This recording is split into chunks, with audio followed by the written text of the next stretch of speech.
Orang yang korupsi itu juga pusing. Setiap terima duit tunai, mereka tuh bingung mau dikemanain. Sehingga cuma bisa taruh di rumah. Kalau dulu, marketing dari bank Swiss atau bank yang di luar negeri yang aman, dia datang di Indonesia. Setiap orang yang pejabat yang korupsi, dia tawarin buat simpen duitnya. Tapi sekarang sejak adanya peraturan uang itu nggak bisa langsung keluar, uang itu nggak bisa juga dibawa ke luar negeri. Sejak saat inilah bank-bank Swiss dan yang lain-lain yang bisa menyimpan uang-uang korupsi ini nggak bisa lagi bekerja di Indonesia. Sehingga oknum-oknum pejabat yang terima suap, mereka tuh bingung kemanain duit. Nah, dulu marketing dari bank-bank di luar negeri, bank Swiss ya, yang terkenal aman untuk disimpan koruptor ya, mereka tuh datang di Indonesia. Setiap siapapun yang mau nabung, mereka datengin ke rumahnya. Langsung dia bawa mesin menghitung duit, langsung dihitung duit dolarnya. Begitu langsung dihitung, langsung masuk ke saldo rekening mereka yang ada di bank Swiss. Dulu tuh bisa begitu, tapi karena sekarang ada peraturan uang nggak bisa dibawa keluar, mereka udah nggak bisa. Makanya nggak heran koruptor tuh selalu bingung mau kemanain uangnya.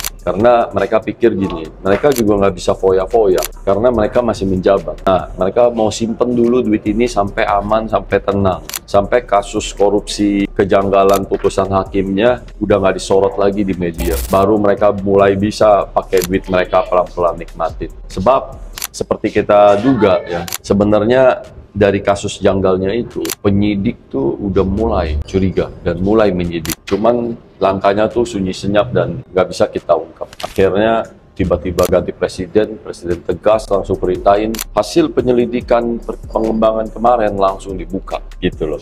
Ini adalah gebrakan presiden kita. Nah, jadi kita tahu juga Ronald Tanur tuh udah ditangkap ya kemarin.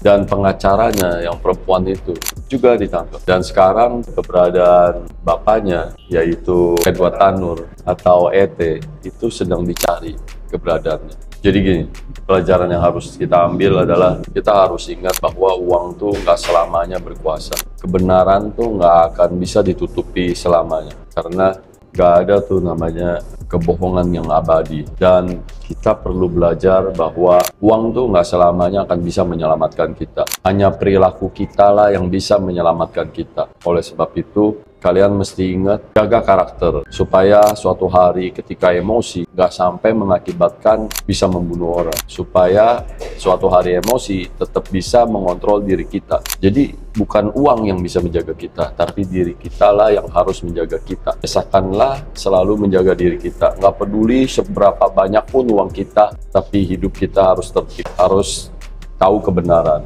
gitu loh.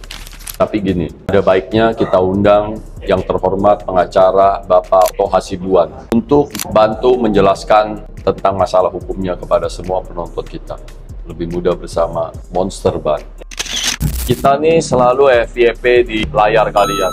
Kalau kalian mau terus untuk kami dalam mendidik dan mengedukasi budi pekerti buat generasi penerus bangsa kita, maka kalian harus follow supaya kita nih bisa mengembangkan tim kita. Seperti yang kita tahu, kalau orang baik itu terus diam, maka nanti kalah dari orang jahat.